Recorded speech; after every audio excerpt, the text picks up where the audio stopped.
Hello, magandang araw sa inyo mga ka-farmers. Ayan, mga pagod vibes muna tayo ngayong araw na ito dahil yun nga, meron ako i-share sa inyo mga farmers. Ito po ay tungkol sa oregano or sa Bisaya naman, karabo. Ayan. So mga farmers, kayo ba ay namroblema sa lamok? Kayo ba ay matagal yun na siyang iniisip or ininda kung ano po yung mga pangontra po sa lamok para ho maalis po sa inyong tahanan mga farmers? So ngayon, meron ako i-share sa inyo. Ako kasi mga farmers, alam ko, marami kumbaga marami nakakaalam nito eh. Ayan. Kasi kung saan-saan to merong mga ganito eh. So, mga farmers, ito talaga siya, itong oregano na to mga farmers ay mag-iisang linggo na po ito dito sa loob ng aming bahay. Ayan. Kumbaga nakalagay po siya sa may tindahan. So, ito mga farmers, inaano ko lang siya, inatry ko lang po ito mga farmers dahil isa din po ako sa namomroblema po sa lamok. So ngayon, nag-ano po ako mga farmers, nag-search po ako dun sa may Google ho. Ayan, so meron akong nakita dun na nagvo-vlog. So, ayan, sabi nga niya, mabisa nga daw 'to, pangtaboy po sa mga lamok mga farmers, itong oregano. So ngayon, nung nabasa ko ho lahat, na maganda pala yung ano nito, maganda pala yung, kumbaga maganda pala yung naging resulta niya 'pag kayo po ay nagka-try ng ganito po mga farmers. Tungkol po dun sa pangalis po ng lamok mga farmers, dun po sa loob ng ating bahay, sa kwarto, ayan, kung saan-saan po pwede po ito itanim mga farmers para po pantaboy sa mga lamok at napakabisa mga farmers itong oregano na 'to. So, tinry ko 'to mga farmers, mag-iisang linggo na siya, ayan. So, yun nga, inoobserbahan ko po siya sa loob ng isang linggo, talagang wala akong naramdaman na nangagat sa akin ng mga lamok mga farmers. At lagi po akong naglilinis, kaya ayun, isa din po yun na mga dahilan po para makaiwas tayo sa lamok mga farmers. So, kung nagustuhan niyo po mga farmers ang aking video na ito ay paki-follow naman po sa aking Facebook page. Ayan po, Shane Palma mga farmers para po kung meron po kayong mga bagong videos ay ma-update ko po kayo. Ayan. So, yan lamang po mga farmers ang aking i-share sa inyo sa araw na ito. Bye-bye. Mga farmers, ipapakita ko sa inyo ang aking Japanese bamboo, kung gaano po siya kalaki at katangkad po. Ayan. So, start po dito mga farmers. Yan, tapos ito po. So, gaya na po siya kalaki at katangkad mga farmers ang aking Japanese bamboo plant. So, ito talaga mga farmers, inaalagaan ko siya kasi mahilig ako sa mga mga bulaklak. O, di ba? Napakaganda niya po. Yan. So, ganyan siya katangkad. Yan. Tapos, ito nga po pala mga farmers ay namumulaklak na po. Ayan, asa lang yung bulaklak niya.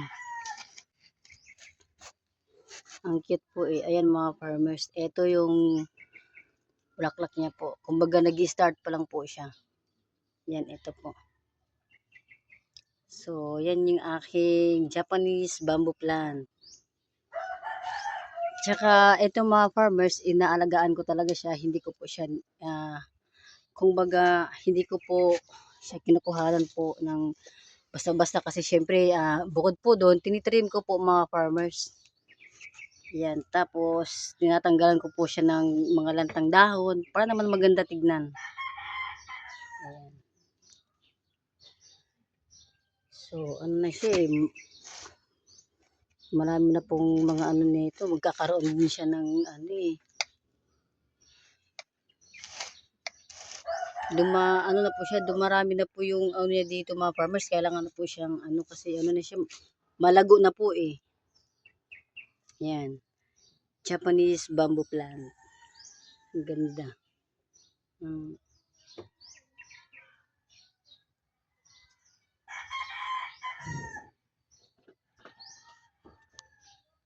Mga farmers, ito po yung aking mga tanim na mga bulaklak po. Ayan. So, papakita ko sa inyo. Ito, meron akong meron akong welcome plant. Yan. Tapos, ito naman siya, yung tawag nito. Ito, meron akong peace lily. Yan. Peace lily na bagong, ano po yan, bagong tanim mga ka-farmers. Yan. Ito siya mga farmers, ano din po ito eh, bamboo plant din po ito eh. Kasi ano lang siya, iba siyang, ibang variety po ito mga farmers. Ito siya. Bamboo plant din po yun. Tapos meron akong orchids. Wala palang ano, bulaklak. So, nilagay ko siya sa paso. Pero sa ano nito, sa iba nito mga farmers, inaano nila to, hinahang nila to eh. Sa akin kasi inano ko muna sa paso, ayan. Para ano naman siya, para maganda tignan. Ito meron din akong prayer plant. Ayan. So, naka-white sila ng paso. Ayan. So, dyan po banda, meron din po akong bamboo. Ayan, kasi inano ko na po siya eh. Kinuhanan ko po yung sa malaki, yung pinakita ko po na matangkad na. So, ito na yung inano ko. Kinuhanan ko siya kasi masyadong ano na eh, marami.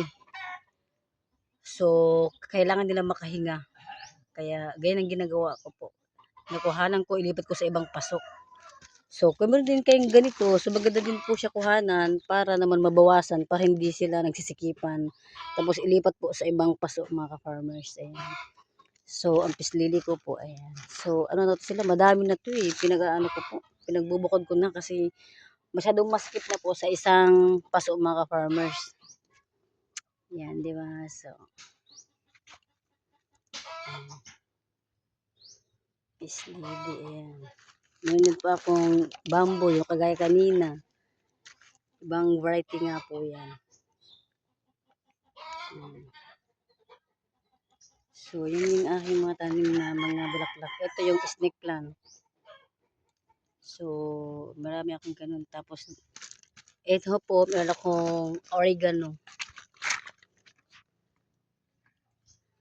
Yan. Tapos, peace lily ulit. Pero ibang ano po yan, ibang variety mga farmers, kumbaga. Ano to, yung bulaklak nito, kulay, ano yung light lang siya na, light na dilaw po. Yan.